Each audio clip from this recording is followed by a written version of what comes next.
Hi everybody, this is Mrs. Johnson. I am coming to you with some ideas about math. So you're going to see a few things here that we do in my class for math centers.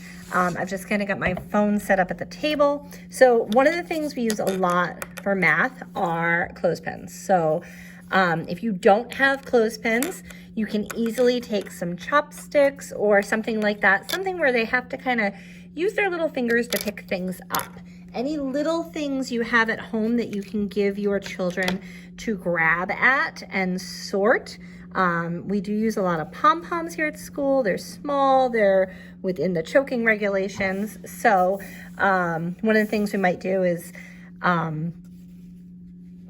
try and sort all the colors together. So just grab a bunch of, whether it's crayons or pom-poms or pieces of anything, Legos, whatever, and then have them try and make piles of the same colors. So that way they're getting some color in, and then, you know, have them count those items is always a wonderful thing. We do a lot of puzzles in my classroom. If you don't have puzzles at home, an easy way to handle that is to take a picture, kind of like the one you see here, whether it's out of a coloring book or a magazine, and then just cut it. And you can cut just some straight shapes across.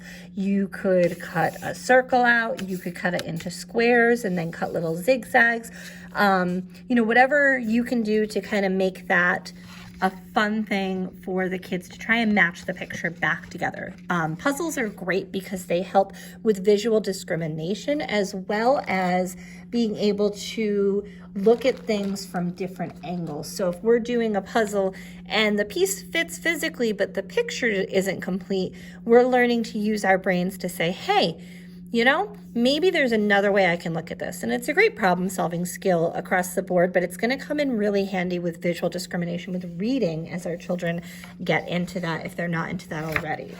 Another thing that I do a lot of is number ordering. So we have these little circles. My class knows all about these.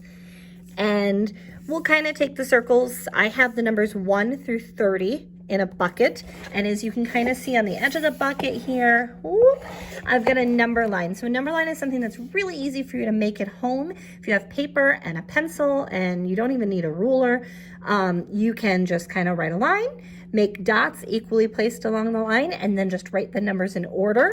Then you can work with your child to write the numbers out, have them count while you write, or if your child is at a point where they can write numbers themselves, include them in making these numbers, and then have them put them in order for you and work together as a team, or have them do independent work and then check their work.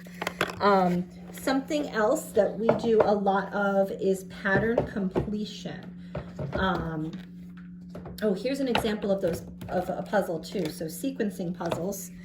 Sorry, let's go back to puzzles. So a sequencing puzzle, this one has 4 parts to it. You can't see the first guy over here, he's taped down. So there's my first guy. So he gets his kite out, then he unleashes it a little bit, and a little bit more, and then the kite goes flying.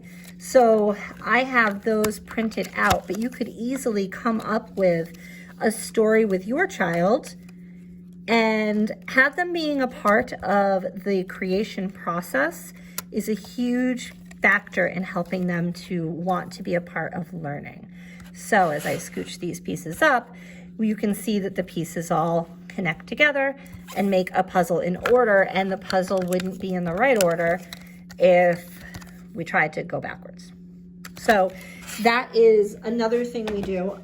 Something else you can do, and I don't have them out right now, but taking cars and sorting them, going outside and finding some rocks and kind of sorting them by different ideas. This kind of lends itself to math or science.